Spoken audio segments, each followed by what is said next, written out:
Estamos celebrando o Dia Mundial da Imaculada Conceição do Brasil. Veja só, Maria concebeu na pureza transcendental de Deus o menino Jesus. Este menino que na concepção já trouxe todos os valores da concepção, entre eles o valor do sermão da montanha. Tive fome e deste de comer. Na concepção, Maria trouxe à tona a mensagem central dela. O Deus no qual eu acredito derruba do trono os poderosos e exalta os humildes. Nossa Senhora não fica em cima do muro. Nossa Senhora tem lado, o lado dos pobres, dos sofridos, dos pequenos. Mas ela quer o quê? Derrubar profundamente os ricos? Não. Ela quer equilíbrio, derrubar o rico na sua ganância de acumular, derrubar o rico na sua ganância de oprimir. Mas ela quer a igualação entre ricos e pobres, brancos e negros, mulheres e homens. Irmãs e irmãos, vamos celebrar com muito entusiasmo o Dia da Imaculada Conceição, que é o dia que concebe Jesus na pureza do cosmos, concebe Jesus, o homem da Sermão da Montanha, e que Nossa Senhora confirma a sua missão com o Magnificat. O Deus no qual acredito derruba do trono os poderosos e exalta os humildes. Paz e bem em São Francisco de Assis. Portanto, colocamos esse vídeo inicial porque no dia de ontem, o Brasil e o mundo inteiro celebrou o dia de Nossa Senhora da Conceição, aquela que concebe. E vocês sabem que a Nossa Senhora Aparecida, padroeira do Brasil, ela é, a partir da Nossa Senhora, uma representação a partir da Nossa Senhora da Conceição. Bem, olha só, hoje a gente está com um tema muito importante, muito desafiante, que é espiritualidade e as betes. Vício que adoece e mata. E o nosso convidado de hoje é o grande especialista dessa temática das betes, Dr. Marlon. Ele é pós-doutor em Direito pela Universidade da Bahia. Também tirou o seu doutorado em Sociologia Jurídica e Instituições Políticas pela Universidade de Saragoça. E agora é um homem aí que está jogando sua vida nessa causa. E, inclusive, já abriu mais de 30 processos contra as betes, e é a pessoa que melhor entende de betes a nível de enfrentamento no Brasil hoje. Então, conosco, eu chamo para dar o oi para o povo, o nosso irmão Marlon. Muito obrigado, Frei Davi. Uma honra estar aqui presente novamente no Espiritualidade na Ação. E eu quero aproveitar realmente para fazer uma saudação a todos e todas que nos assistem e agradecer ao ICL por essa oportunidade dada aí de compartilhamento de informações. Exato. E vocês sabem que o nosso programa chama-se Espiritualidade na Ação. E por ter essa proposta, a gente começa sempre com um texto bíblico, que é Jeremias, capítulo 22, versículo 3. Assim diz o Senhor: sejam imparciais e justos. Façam o que é certo.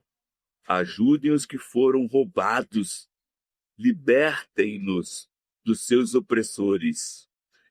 O tema das betes volta à mídia e o dossiê A Saúde dos Brasileiros em Jogo, os dados à saúde associados a apostas pode gerar um custo à sociedade de pelo menos 30,6 bi por ano. O Brasil cobra 12% sobre o rendimento bruto das apostas, percentual abaixo de países como Reino Unido e Itália. Uma proposta do governo para subir a alíquota para 18% foi retirada por uma MP que acabou rejeitada no Congresso. Ou seja, o Congresso tem uma posição muito complicada com referência às bets, porque eles estão ligados e eles ganham muito dinheiro das bets. Agora, parlamentares petistas defendem elevar a taxação para 24%. Pergunta, Marlon, por que o imposto sobre as bets do Brasil é tão mais baixo do que em outros países? E o que explica essa diferença? Opção política, força do lobby ou medo de perder empresas para outros mercados? Bom, eu creio que, em primeiro lugar, é muito importante ampliar a tarifação sobre as bets. Os tributos têm que ser elevados. Isso é assim no mundo inteiro. Quando se admite jogos, e infelizmente nós temos essa admissão dos jogos aqui, coisa da qual eu sou opositor, por mim não deveríamos ter admissão de nenhum tipo de jogo de azar, salvo os lotéricos que tradicionalmente nós já tínhamos. Mas uma vez que a legislação admitiu, a tarifação tem que ser alta. Isso é padrão global. Não é algo para ser simples e fácil. Nos Estados Unidos, por exemplo, em relação aos cassinos, os tributos são muito elevados. E essa lógica deveria estar presente aqui também. Um argumento que se diz, mas quando você tributa as bets nacionais e elas passam a cobrar valores maiores dos jogadores e ou reduzir os prêmios por conta disso, que isso poderia estimular a ida para as bets ilegais. Mas esse argumento é falso, porque as duas medidas têm que ser adotadas. O aumento dos impostos em relação às que se legalizaram e uma luta aberta e sem trégua para desestabilizar as bets ilegais. Então, esse é o cenário completo, a meu ver, para o tratamento dessa matéria. É uma matéria muito complexa e, inclusive, mais dados importantes. Segundo o dossiê, estima-se que os dados associados às apostas e jogos de azar no Brasil geram um custo social, geram um custo social anual total de 38,8 bilhões, sendo 17 bilhões por causa das pessoas que se suicidam, adicionais que vêm de uma realidade que gera um prejuízo imenso para a nação. 10,4 bilhões por perda de qualidade de vida decorrente da depressão, da saúde mental comprometida, e 3 bilhões em tratamentos médicos para a depressão, sendo que o custo total ligado à saúde chega a 30,6 bilhões. Marlon, na sua avaliação, a arrecadação prevista com a tributação cobre minimamente esses danos ou o Estado está gastando dinheiro do próprio bolso? Não cobre. E tem mais. O destino do dinheiro dos tributos, ele é o caixa geral da União. Esse valor não se volta a combater os abusos das bets ilegais e também a buscar soluções para os problemas causados por essas bets legalizadas. Então, uma parte desse valor deveria ir, por exemplo, para tratamento da ludopatia, que é o vício em apostas e que, infelizmente, é uma coisa extremamente frequente, algo que acontece com muita frequência, até o limite que é o suicídio. Então, é preciso haver um trabalho mais firme nesse sentido. Então, o governo não pode ver esse aumento de tributos simplesmente como uma forma de arrecadar mais para cobrir despesas gerais do próprio governo. É lamentável, mas as bets aumentam a necessidade de dispêndio de verbas públicas no setor de saúde e acarretam um grande problema para a sociedade. Isso é gravíssimo, isso é muito grave mesmo. Ainda falando sobre a tributação, a legislação atual destina apenas 1% da arrecadação sobre a receita bruta das empresas de apostas ao Ministério da Saúde. Apenas 1% vai para o Ministério da Saúde. Percentual considerado irrisório diante da dimensão do problema. Além disso, ainda não há uma vinculação orçamentária específica para o financiamento de ações de cuidado no âmbito de rede de atenção psicossocial. Eu pergunto a você, Marlon, como você enxerga a relação entre o avanço das bets, o aumento dos problemas de saúde mental da população e o endividamento das famílias? A tributação deveria ser usada também, ou mais prioritariamente, para financiar políticas de prevenção e tratamento? Eu acho que sim, uma parte dos valores arrecadados, a meu ver, devem ir para o tratamento, né? Aumentar essa participação em relação ao financiamento da saúde, ao custeio dos problemas, das soluções aos problemas de saúde causados pelas bets, problemas de saúde mental. Então, é preciso sim ampliar muito esse cuidado, inclusive responsabilizando mais e mais as próprias empresas. Elas não podem vir lucrar absurdamente e deixar a conta para o Brasil pagar, com uma multidão de pessoas com problemas de saúde mental tendo que procurar os serviços públicos de saúde. Então, esse é um problema grave. Eu acredito que o Brasil precisa enfrentá-lo como um dos seus problemas mais urgentes. E eu queria lembrar aqui que agora entrou em vigor a medida que foi em grande parte provocada pela própria Educafro, de que com um mecanismo que impede pessoas que recebem o Bolsa Família e benefício de prestação continuada de usar esse recurso, que é um recurso humanitário, para participar dos jogos e apostas. Felizmente, uma iniciativa judicial da Educafro fez com que agora o governo descobrisse que tem um mecanismo, um meio de fazer, e fez.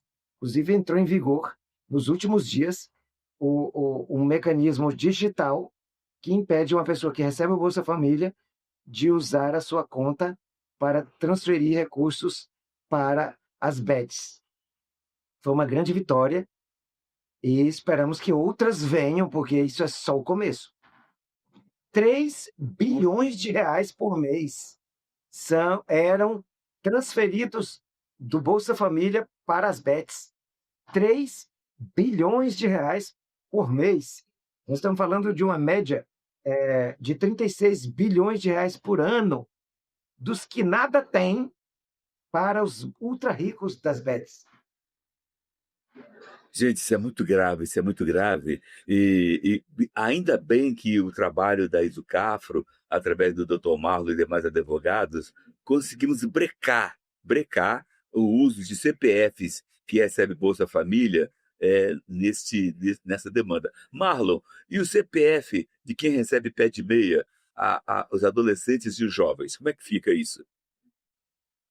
A medida, por enquanto, atinge exclusivamente bets, Bolsa Família e BPC. Nosso processo envolve o CAD único, que envolve todos os beneficiários de programas sociais. Então, por enquanto, essa vitória aconteceu, mas ela é parcial. O que nós queremos é a aplicação disso a todo o CAD único, porque aí sim nós teremos preservado o valor, qualquer valor que seja enviado para qualquer pessoa que recebe qualquer prestação social continuada. Ou seja, meu povo querido aí das periferias, cujos filhos recebem o pé de meia, e vocês têm consciência que 32% dos jovens e das crianças que recebem pé já estão jogando todo o dinheiro nas bets. Isso é gravíssimo. E o governo ainda não teve, e a Câmara Federal e o Senado não tiveram coragem de atacar esse problema, de discutir esse problema. Nós, Educafro, não vamos sossegar enquanto não conseguirmos uma solução para proteger os quebrados, os humilhados e os que têm o dinheiro sofrido, que é o dinheiro público que vai ajudar, que é destinado para ajudá-los a vencer na escola. Bem, olha só, para todos vocês queridos aí, participantes do programa Espiritualidade e Nação, a gente pede a vocês, dê um like para que esse programa cada vez mais seja assistido e debatido pelo povo da base. É um programa que conscientiza a partir da espiritualidade. E lembrando, esse programa pertence ao Instituto Conhecimento Liberta, ICL.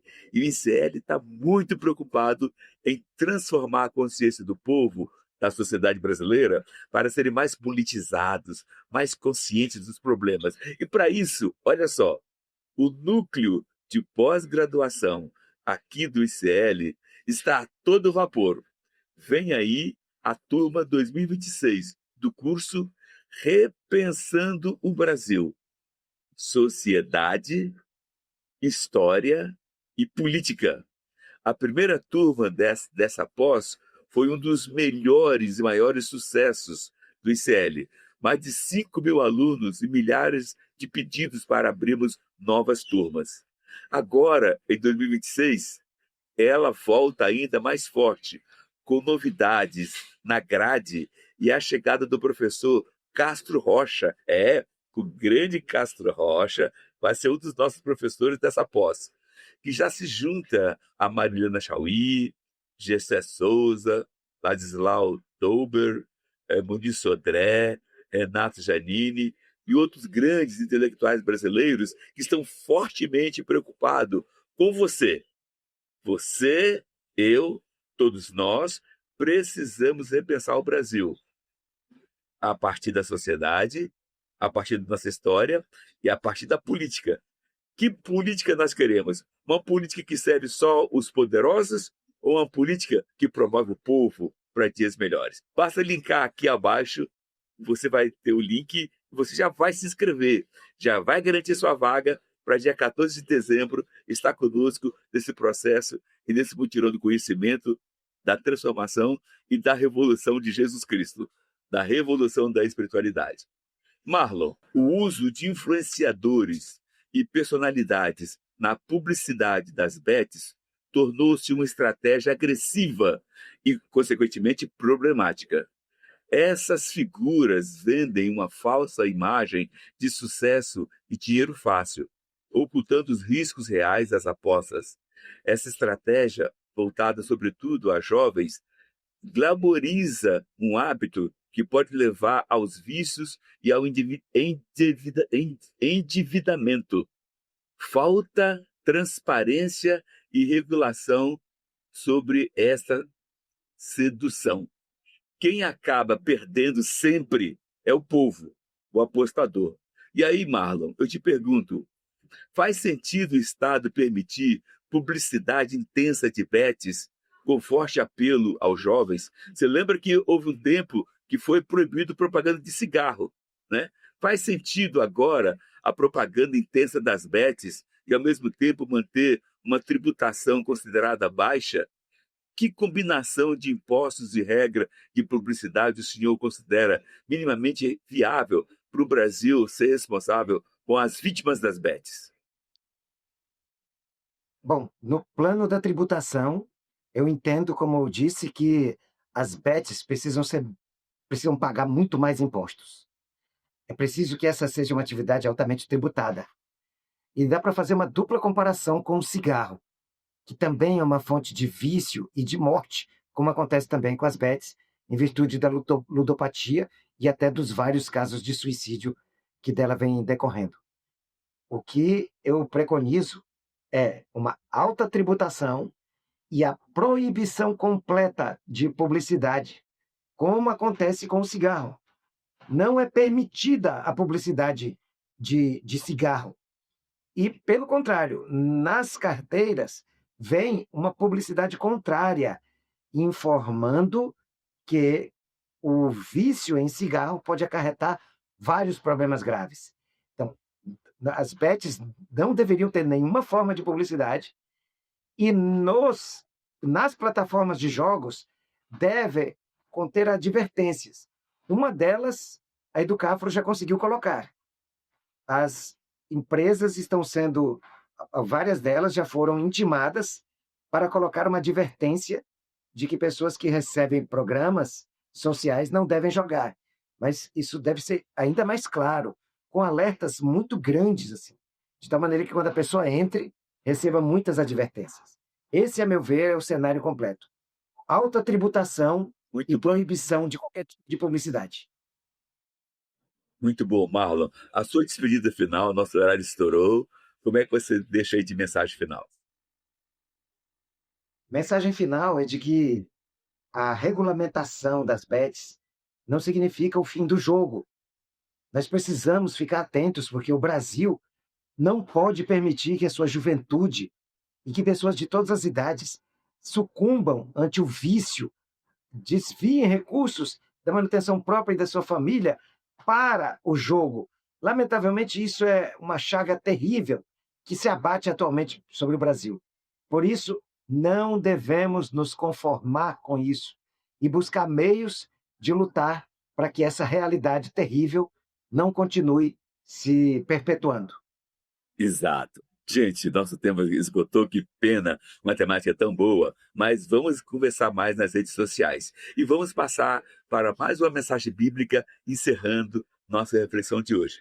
Ela é retirada de Provérbios, capítulo 31, versículo de 8 a 9. Provérbios 31, versículo de 8 a 9. Falem por aqueles que não podem falar por si mesmo. Garanta justiça para aqueles que estão sendo oprimidos. Sim, fale pelos pobres e desamparados e garanta que eles recebam justiça.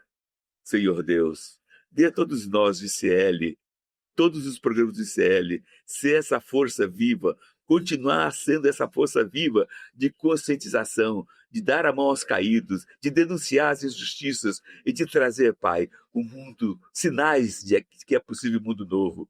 Dê, Pai, ao Dr. Marlon, que junto com a Educafro tem aberto mais de 30 processos contra as bets, continue dando a nós coragem de levar adiante esse trabalho. Oriente, Pai, todo mundo do Brasil inteiro que tem senso de justiça a combater as bets, porque essa é uma das maiores doenças que a sociedade brasileira está pegando, além da corrupção, das emendas secretas e outras baixarias que a Câmara e o Senado estão adotando em total desrespeito ao povo. Pai querido, ilumine nossos deputados, ilumine nossos senadores. Nós te pedimos em nome do Pai, do Filho e do Espírito Santo. Amém. Até logo. Tchau. Grande abraço. Tchau, tchau, irmão. O Brasil vive um momento decisivo e entender o que está em jogo exige mais do que manchete.